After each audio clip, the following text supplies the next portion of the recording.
The story you've been told is simple. A single gunman. A tragic political assassination. Case closed. But now, the cracks are spreading. What if the truth behind Charlie Kirk's death isn't as clean-cut as the headlines claim? What if key evidence doesn't line up? And what if the official story is starting to fall apart?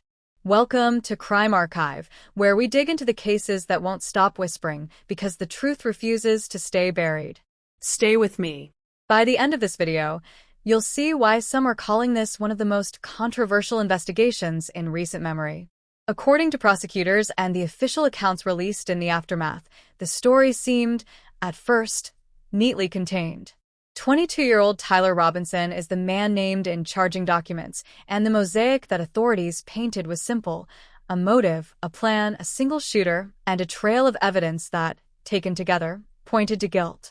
Newspapers and network broadcasts repeated the same contours: an attack at a public event, a suspect identified by surveillance and digital traces, physical evidence recovered and analyzed. For viewers and readers hungry for certainty after a shocking public assassination, that neatness felt like relief. It promised closure. But in every criminal case, especially one of this magnitude, the official narrative is assembled from many moving parts: witness testimony, timestamps, forensic reports, digital logs. Those parts must fit together like clockwork. When they don't, the appearance of certainty begins to crack. In this case, the prosecution's version rests on three pillars: digital messages attributed to Robinson that were framed as confessions or admissions, imagery, photographs, and security camera footage showing a man in places investigators say he was, and forensic links between the recovered weapon and the suspect. Prosecutors presented these elements in public statements and in court filings, arguing that they collectively show premeditation and opportunity.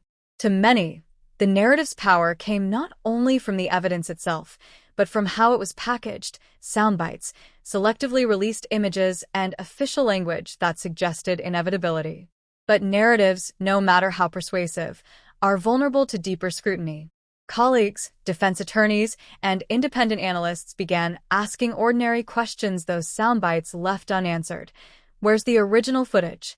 Can the metadata on those messages be independently verified? Was the chain of custody for the rifle complete and flawless? For a public consumed by a simple story, the official account offered the comfort of clarity. But for those who kept reading beyond the headlines, the account raised more questions than it settled. And when the questions multiplied, the neat story began to look dangerously like a crafted performance: compelling, but possibly incomplete. Every story fractures at its weakest point. For this case, that pressure point came in the form of digital messages, text screenshots, and social posts that prosecutors presented as admissions of guilt. On their face, these messages read like confessions, blunt statements of responsibility, details that seemed to align with the timeline of the shooting. But as independent cyberforensics experts started to examine the files that had been circulated publicly, inconsistencies emerged. The metadata, those invisible stamps of time, device ID, and message routing, did not always match the accounts authorities cited. In some instances, the messages were traced not to accounts directly tied to Robinson, but to secondary or intermediary sources. That distinction matters. An original account with intact metadata can be authenticated. A screenshot passed between unknown hands cannot. When specialists dug deeper, they flagged formatting mismatches, suspicious timestamp patterns, and gaps in the chain of possession for the files. Some analysts suggested the possibility of message cloning, device spoofing, or even simple fabrication. To be clear, alleging tampering is an extraordinary claim, and extraordinary claims demand extraordinary proof. Yet once the possibility of manipulation is introduced, the evidentiary value of those messages changes. What had been presented as a clean, digital confession suddenly looked like a brittle shard, easy to snap under scrutiny. Then there was the stairwell photo. Released to media outlets as an image of the suspect fleeing, it was grainy and indistinct, a classic near-proof photograph, convincing enough at first glance to sway public opinion, but lacking the fine detail needed for a tight forensic ID. Family members and acquaintances of Robinson immediately pushed back, pointing out mismatches in body type, gait, and facial features. Independent image analysts asked for the original file, with its full metadata and camera logs. None was made publicly available. Without that provenance, the photograph's evidentiary weight is precarious. And lastly, the rumor that ignited new suspicion: doorbell camera footage that allegedly shows Robinson not alone after the shooting, but accompanied by an unidentified woman assisting with clothing and a bag. If authentic, that video would undercut the lone gunman story. Yet the footage has not been produced for public inspection or independent verification.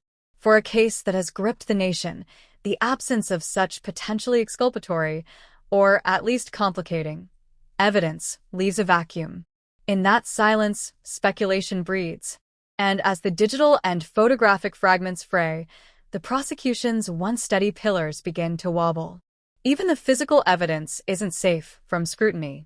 The rifle allegedly used in the shooting passed through multiple hands before it was tested. Some transfers went unrecorded. Chain of custody gaps opened, each one a chance for contamination, or worse, tampering. Then came the so-called confession note, found under Robinson's keyboard. Prosecutors said it was a smoking gun, a declaration of intent. But handwriting analysts noticed irregularities. The strokes didn't match Robinson's known samples. And strangest of all, the note carried no fingerprints. Not even his own. A sheet of paper written by hand, yet untouched by human hands? That's not evidence. That's a mystery. The official version claims Robinson had enough time to set up, fire the shot, and disappear. But when independent researchers mapped out the timestamps, the numbers didn't fit. The window was too small. The distances, too great. Witnesses, too contradictory. Several bystanders reported seeing another figure dressed in dark clothing running from the scene. Those statements never made it into the primary reports.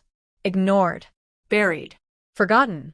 Or maybe deliberately omitted. Time is the spine of any criminal chronology, the clear sequence that connects action to consequence. In this case, the official timeline claims windows where actions allegedly happened, cameras that captured movement, messages that timestamp intentions, and locations that map opportunity. But when analysts reconstructed those moments, a different story emerged, one full of compressed intervals and improbable leaps. The prosecution's version requires a sequence of events that, on paper, is feasible.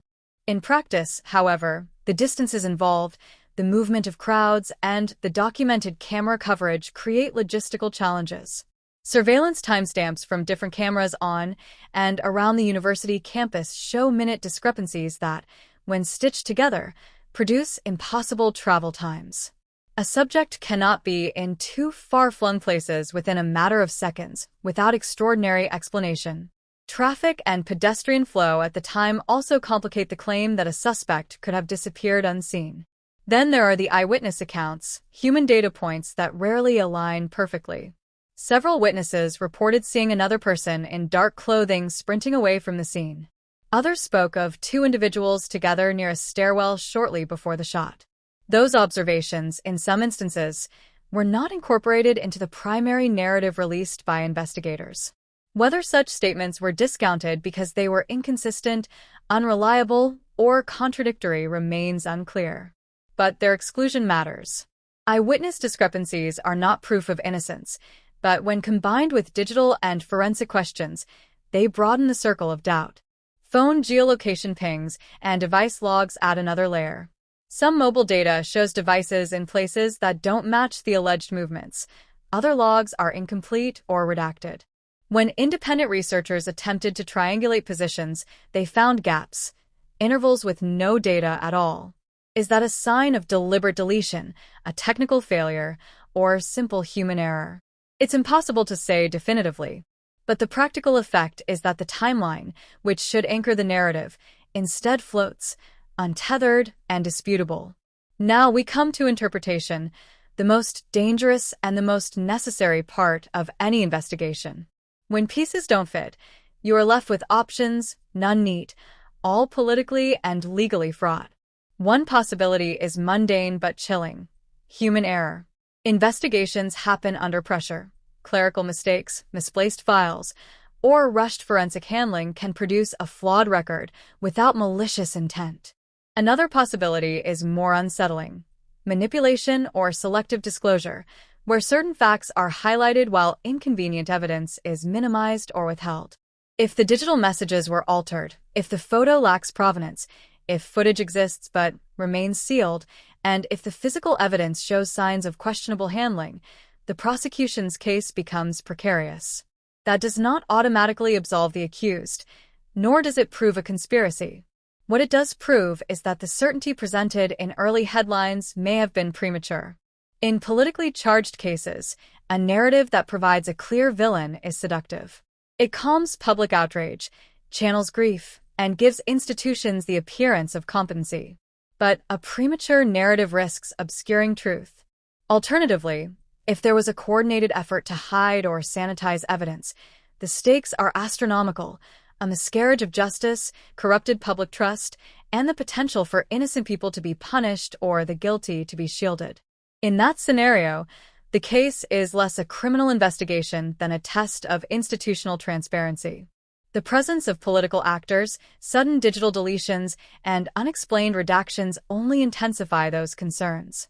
Finally, there is the sobering possibility that the full truth is simply not yet known, buried in sealed warrants, pending warrants, or pieces of evidence that investigators are still processing. Investigations are not stories written for sound bites. They are slow, procedural, and often frustratingly opaque. Whatever the explanation, one takeaway is undeniable: the public deserves a full accounting. When evidence that could exonerate or implicate is hidden, trust erodes. And in that vacuum, speculation grows, and the line between justified skepticism and conspiracy thins dangerously. If justice is to be served, the gaps must be closed. The timelines must be reconciled. The footage must be produced or its existence denied with proof. The chain of custody must be demonstrated beyond reasonable doubt. Until then, this case will remain not only a legal battle but a mirror showing how fragile public faith in institutions can be when the answers are partial and the questions many.